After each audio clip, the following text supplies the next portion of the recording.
नमस्कार दोस्तों, बिहार टीचर के इस वीडियो में आप सभी का हार्दिक स्वागत है। आज के इस वीडियो में हम बिहार स्पेशल जीके जीएस के महत्वपूर्ण प्रश्नों पर डिस्कस करेंगे और बिहार स्पेशल का यह 8वां वीडियो है। अब तक हमने इस पर कुल 7 वीडियो को अपलोड कर दिए हैं, जिन्हें आप चैनल के प्लेलिस्ट पे जाके देख सकते हैं। इसके साथ ही साथ बिहार टीचर के लिए प्रैक्टिस सेट भी कराई जा रही है, आप उसे भी चैनल के प्लेलिस्ट पे जाके देख सकते हैं। चलिए शुरुआत करते हैं पहले प्रश्न से। और आज का हमारा पहला प्रश्न है कि बिहार से लोकसभा के लिए कितने सदस्य चुने जाते हैं।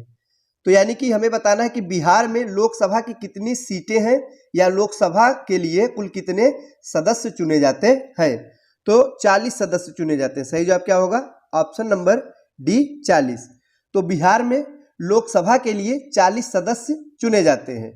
और झारखंड से जब बिहार अलग हुआ उसके बाद वर्तमान लोकसभा सदस्यों की संख्या कुल कितनी है? 40 है। याद रखिएगा, वर्तमान में लोकसभा सदस्यों की कुल संख्या बिहार में 40 है। वहीं अगर राज्यसभा सदस्यों की संख्या पूछी जाएगी तो उसे भी याद रखिएगा, 16 है।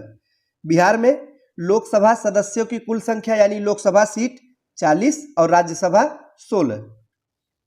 नेक्स्ट है कि बिहार का अद्वितीय त्योहार क्या है। अद्वितीय यानी कि बिहार का सबसे प्रमुख त्योहार कौन सा है? तो छठ पूजा है। सही जवाब होगा ऑप्शन नंबर डी, छठ पूजा। जो छठ पर्व है यह बिहार का सबसे महत्वपूर्ण क्षेत्रीय त्योहार है और यह वर्तमान समय में बिहार के साथ साथ भारत के अन्य राज्यों में भी यह त्योहार धूमधाम से मनाया जाता है।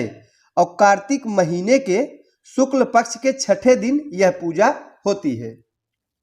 आगे है कि बिहार पंचायती राज अधिनियम में ग्राम पंचायत की अवधि 5 वर्षों की निर्धारित है। इसकी गणना कब से की जाती है? तो सही जवाब होगा ऑप्शन नंबर बी, यानी पंचायत की पहली बैठक की तिथि से की जाती है। तो इसका जो प्रारंभ माना जाता है यानी कि गणना जो की जाती है वो पंचायत की जो पहली बैठक की तिथि होती है उसी से करते हैं। और ग्राम पंचायत की जो बैठक है वो 2 माह में कम से कम एक बार होना आवश्यक होता है। अगला प्रश्न है कि बिहार में लोकसभा की 40 सीटें हैं, राज्यसभा की कितने सीटें बिहार में हैं? तो हमने व्याख्या में देखा था, तो बताइए कि कितने सीटें हैं? तो 16। सही जवाब होगा ऑप्शन नंबर डी, 16। बिहार में राज्यसभा की कुल 16 सीटें हैं और लोकसभा की कुल 40 सीटें हैं। नेक्स्ट है कि भारत के निम्नलिखित राष्ट्रपतियों में से किसका जन्म बिहार में हुआ था? तो बताइए कि वे कौन से राष्ट्रपति थे जिनका जन्म बिहार में हुआ था? तो डॉक्टर राजेंद्र प्रसाद। याद रखिएगा, डॉक्टर राजेंद्र प्रसाद का जन्म 3 दिसंबर 1884 में, तो किस सन में? 1884 में जीरादेई गांव में हुआ था जो कि बिहार में स्थित है। और राजेंद्र प्रसाद ये भारत के प्रथम राष्ट्रपति थे और ये भारत के एकमात्र ऐसे राष्ट्रपति थे जिन्होंने 2 कार्यकाल तक कार्य किया था। अगला प्रश्न है कि पटना हाईकोर्ट की स्थापना कब हुई थी? महत्वपूर्ण है। तो बताइए, जो पटना हाईकोर्ट है इसकी स्थापना किस सन में हुआ था? तो 1916 ईस्वी में। सही जवाब होगा option number A. Patna high court यानी जो उच्च न्यायालय है इसकी स्थापना 3 फरवरी 1916 को बिहार यानी पटना बिहार में हुई। और यह पहला ऐसा उच्च न्यायालय है जिसके गठन का आदेश जॉर्ज पंचम ने दिल्ली दरबार में 1911 में दिया था। नेक्स्ट है कि बिहार विधानसभा में वर्तमान में कितने सदस्य हैं? तो पिछले प्रश्नों में हमने लोकसभा और राज्यसभा सीटों के बारे में देखा था, इसमें हमें विधानसभा के सदस्यों के बारे में बताना है। तो 243 होगा सही जवाब ऑप्शन नंबर बी। बिहार विधानसभा में जो सदस्यों की संख्या है वो 243 है। और वहीं अगर विधान परिषद की बात की जाए तो 75, दोनों याद रखिएगा। विधानसभा में 243, विधान परिषद में 75 और लोकसभा में 40 थी और राज्यसभा में 16। तो ये चारों संख्या जरूर याद रखिएगा।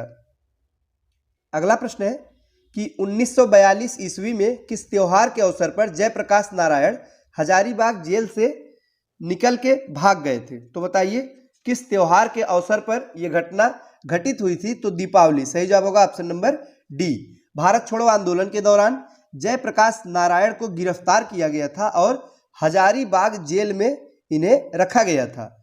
तो 11 नवंबर 1942 को दीपावली के ही दिन जहां अधिक संख्या में सुरक्षाकर्मी छुट्टी पे थे, तो उस अवसर का लाभ उठाते हुए जयप्रकाश नारायण हजारीबाग के जेल से भागने में सफल हुए थे।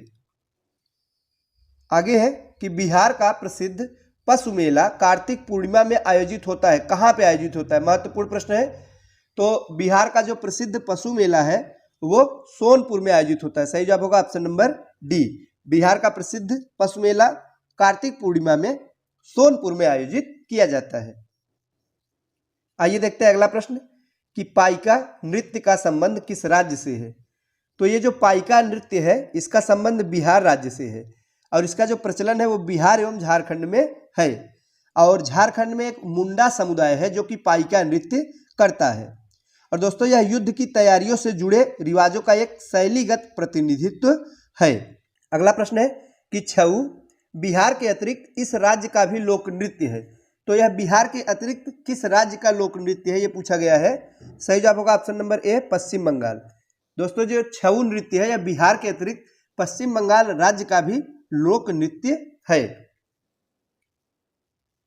आगे कि शेरशाह सूरी का मकबरा कहाँ स्थित है, बताइए। बिहार से संबंधित प्रश्न हमें बताना है कि शेरशाह सूरी का मकबरा कहाँ पे स्थित है। तो सासाराम। सही जवाब होगा option number A, Sasaram Bihar में ही शेरशाह सूरी का मकबरा स्थित है। और ये जो है लाल बलुआ पत्थर से निर्मित शेरशाह सूरी का मकबरा है और यह मकबरा एक विशाल झील यानी तालाब के मध्य में स्थित है। नेक्स्ट है कि बिहार की पेंटिंग विधा कौन सी है। तो एक प्रसिद्ध पेंटिंग विधा है बिहार की, उसका हमें नाम बताना है कि वो कौन सी विधा है, कौन सी पेंटिंग है। तो मधुबनी है। सही जवाब होगा ऑप्शन नंबर ए। और यह विश्व प्रसिद्ध है, याद रखिएगा, जो मधुबनी पेंटिंग विधा यह विश्व प्रसिद्ध है और यह बिहार के मिथिला क्षेत्र एवं मधुबन नामक गांव से उत्पन्न हुई है। और इस चित्रकला में प्राकृतिक रंगों का प्रयोग किया जाता है, जैसे कि चावल के पाउडर हुए, हल्दी, चंदन आदि का प्रयोग करते हैं।